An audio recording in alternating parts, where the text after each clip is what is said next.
امروز جمعه 13 اکتبر است و من طاهری سفر تا 15 دقیقه دیگر شما را با اخبار مهم روز همراهی میکنم. سلام بیننده ارجمند. در ابتدا سرخطی چندی از خبر و گزارش های برنامه.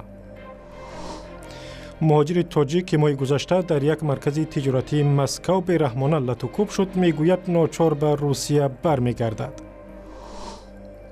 عائله های پراکنده، پدر و مادر جدا و فرزند جدا، سرنوشت خانواده های پناهجویان روهینجا که از میانمار به بنگلادش گریختند. در روسیه روبل های نو تا آخر سال وارد معاملات می شود. پول هایی که عکس ها از نیم جزیره غصب شده کریم نیز در آنها نقش یافتند. عادتاً پولی که رقم 1, 2 و 5 دارد در کشورهای دارای تورم پست به معامله وارد کرده می شود. تفصیل خبرها. حامیان حقوق از یونان خواستند میرزا کریم کوزوف، یکی از فعالان حزب ممنوع نهضت اسلامی را به تاجیکستان نسپارد، زیرا ممکن است او را در کشور عذاب و شکنجه کنند. میرزا کریم کوزوف را روز 9 اکتبر در فرودگاه افینا با درخواست اینترپول دستگیر کردند. در بیانیه دیدبان حقوق بشر از روز 13 اکتبر آمده است مخفی نیست که در تاجیکستان شکنجه وجود دارد و درخواست‌های کشور از اینترپول برای شکار مخالفان دولت است. استیو سوردلوف نماینده سازمان گفته است یونان باید بر طبق عهده‌داری‌های بین المللیش حق ندارد فردی را به کشور بسپارد که ممکن است او را آنجا عذاب و شکنجه بدهند. حزب نهضت اسلامی را از سال 2015 در تاجیکستان غیر قانونی اعلام کردند. یک مهاجر تاجیک لطوکوب بیرحمانه او در مسکو سبب اعتراض صدها مهاجر دیگر در پایتخت روسیه شد، در دوشنبه هنوز هم معالجه می‌گیرد. او میگوید نمیدانست که حادثه که به سرش آمد چه عاقبت‌هایی در روسیه داشت. نوروز زکیروف روز 11 اکتبر در صحبت با رادیو آزادی گفت با وجود عذاب و عقوبتی که کشید ناچار به روسیه برمیگردد. گزارش زرنگیز نوروز شاه و شهلای عبدالله را با هم می‌بینیم. نوروز همون عروبکش است که 20 سپتامبر در مرکز تجارتی مسکو لطوکوب شد و تظاهرات مهاجران نوروزی را برانگیخت.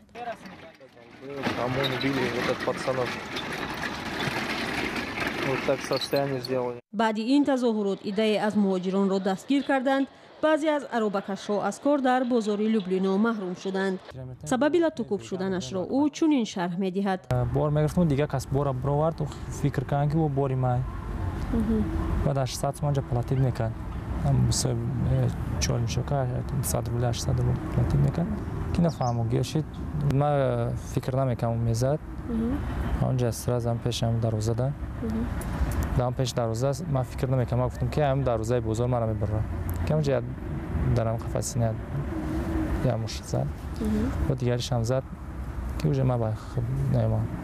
خبری لطوکوب نوروز و گویا فوت او پدرش را بیمار کرد. نوروز به خاطر رفع نگرانی والدان به تاجیکستان آمد. پدر مادرم نمی‌دانست.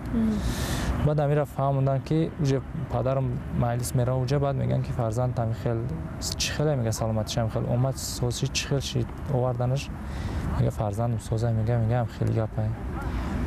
بعد پدر ما کسل دل داره کامتان راحت شد. بعد مرا زنگ زدم خیلی گفتن که وقتی که آم میسو با پدر مادر ما دیدم باور نداشتم. من دیدم خیلی باور نداشتن که مثلا ما صحت سلامت با خانه برمیگردم پیش پدر مادر. نوروز از تمام حادثه هایی که بعد لطوکوب او در مرکز تجارتی مسکو در لوبلینا سر زد خبر نداشت. او اجازه نداشت با خود تلفن بگیرد. نوروز میگوید با وجود تبابت در مسکو هنوز هم از درد سر اذیت میکشد.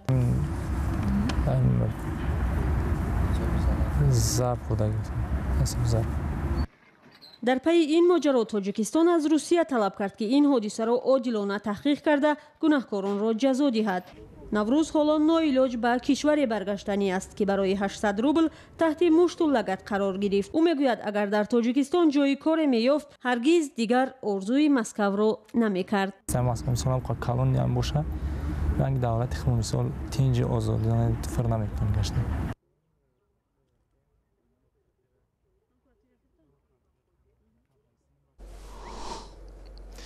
قرار است امروز دونالد ترامپ رئیس جمهوری آمریکا سیاست‌های ایران در خاور میانه را سخت تنقید کند، ولی غالباً از سازش بین المللی اتمی با ایران دست نمی‌کشد. کاخ سفید گفت دونالد ترامپ در سخنرانیش خواهد خواست که برای مانع شدن به نفوذ ناآرام کننده ایران در خاور میانه و حمایت آن کشور از تروریستان و تندروان چاره بیندیشند. برخلاف پیش‌بینی‌ها دونالد ترامپ آمریکا را از سازش اتمی قدرت‌های جهانی با ایران خارج نمی‌کند. سال 2015 5 قدرت جهانی از جمله آمریکا با ایران به سازش رسیدند که در صورت محدود کردن فعالیت‌های اتمی در این کشور تحریمات بین المللی به ضد ایران را سبکتر می‌کنند. رئیس کمیسیون مرکزی انتخابات قزاقستان گفت به سبب بیانیه ساخته رئیس جمهور قرقیزستان ناظران قزاق را برای نظارت انتخابات کشور همسایه نمی‌فرستند.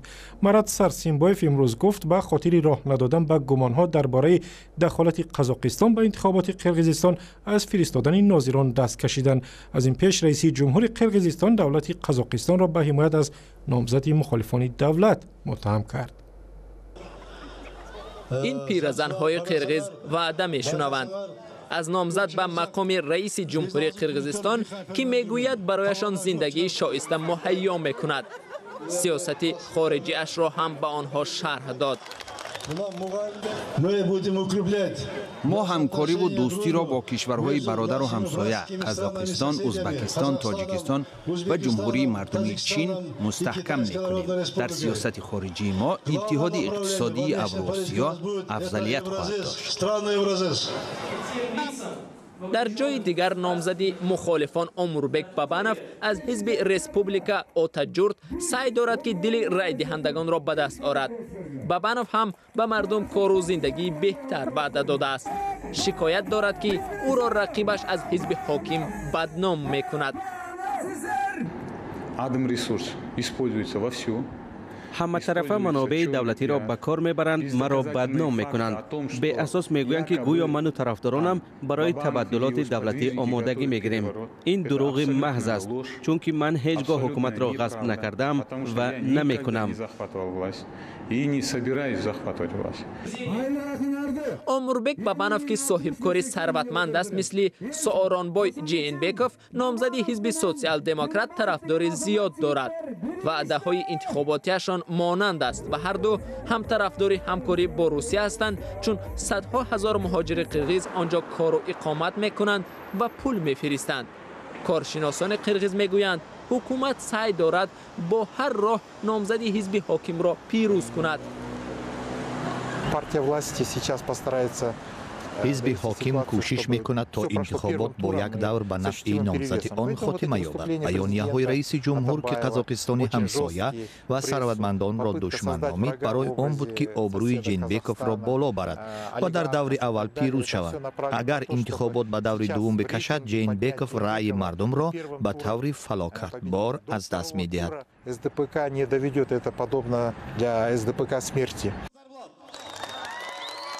کارزار ترغیباتی دو نامزد اساسی به مقام رئیس جمهور روز 14 اکتبر به پایان می رسد.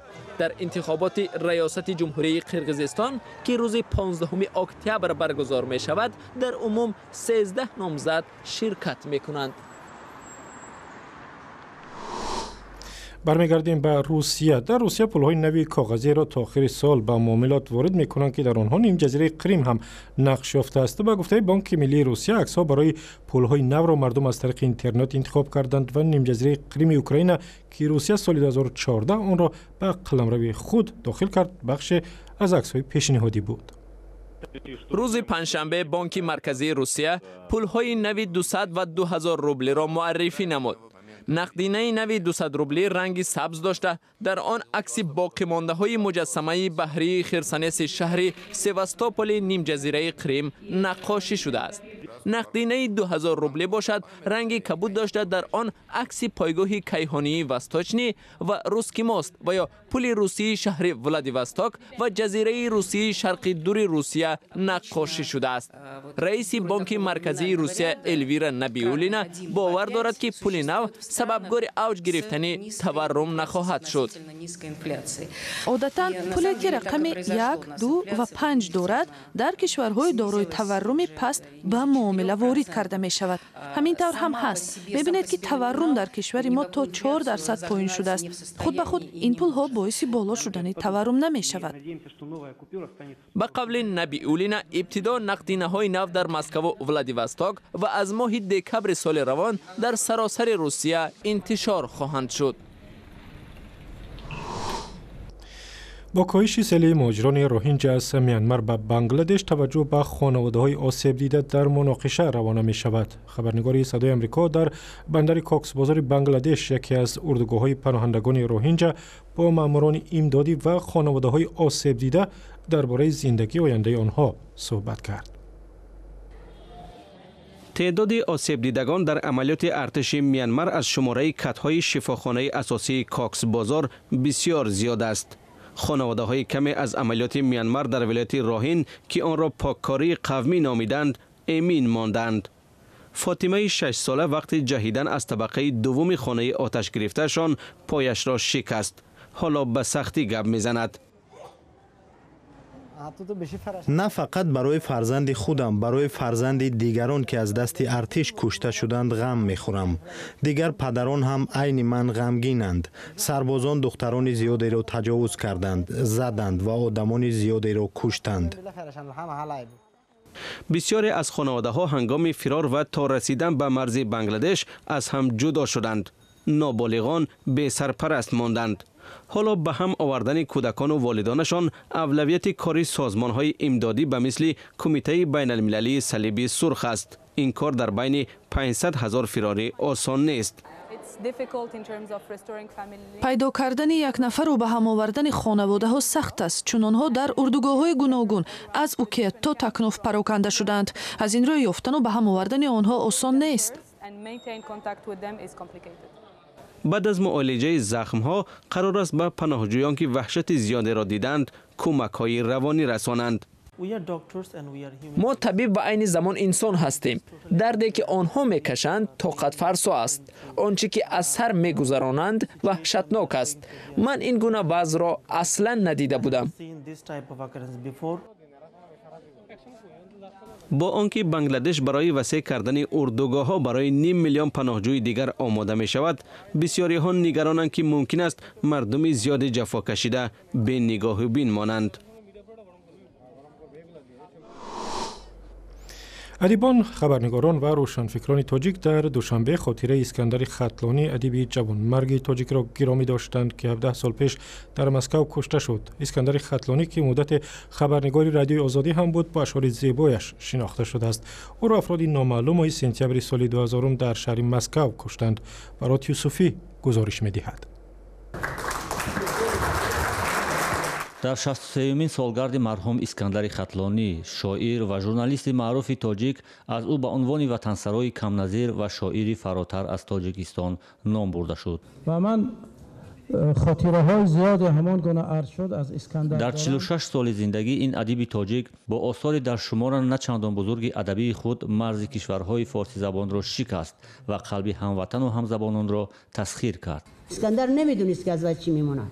نیکی با او یک شعر مونتی امروز در ادبیات جمهوری برادر همزبان ما در کتاب درسی بچه‌ها میخونن، در دانشگاه ها میخونن. بنا یک کس دیگر گوید که شعر کی است از این ما همون کلاسیکا امروز در ادبیات مثلا ایران و افغانستان نیست، شعر اسکندر است. بخش اصلی روزگار شاعری اسکندر در خارج از تاجیکستان در ایران و افغانستان و روسیه پشت سر شد. اشعار و کتابهایش بیرون از وطن نشر میشد. حتی شعرهای سیاسی اسکندر که باعث دردسرهای منتشران گشته بود. اسکندر خطلانی در مشکل ترین و پرتحول ترین روزهای جامعه تاجیکستان زندگی کرده است. درد ملت در ذهن او یک فرد فراتر از تاریخ و مرز است. بیننده ارجمند، گزارش مفصل درباره اسکندر خطلانی و خبر و ویدیوهای دیگر را می توانید در وبسایت azadi.org ببینید. اگر یوتیوب دارید کانال آزادی ویدیو هم از ماست. در آنجا تمامی گزارش‌های ویدیویی برنامه علاهیده نشر می شوند. و شنونده ارجمند، رسیدیم به پایان برنامه امروز. تا گفتیم ویدیو و اخبار دیگر در وبسایت ما، در صفحه رادیو آزادی در فیسبوک و هم زمینه مخصوصی رادیو آزادی برای تلفن‌های همراه. از آنکه با ما بودید سپاسگزاریم. روز و شب شما خوش.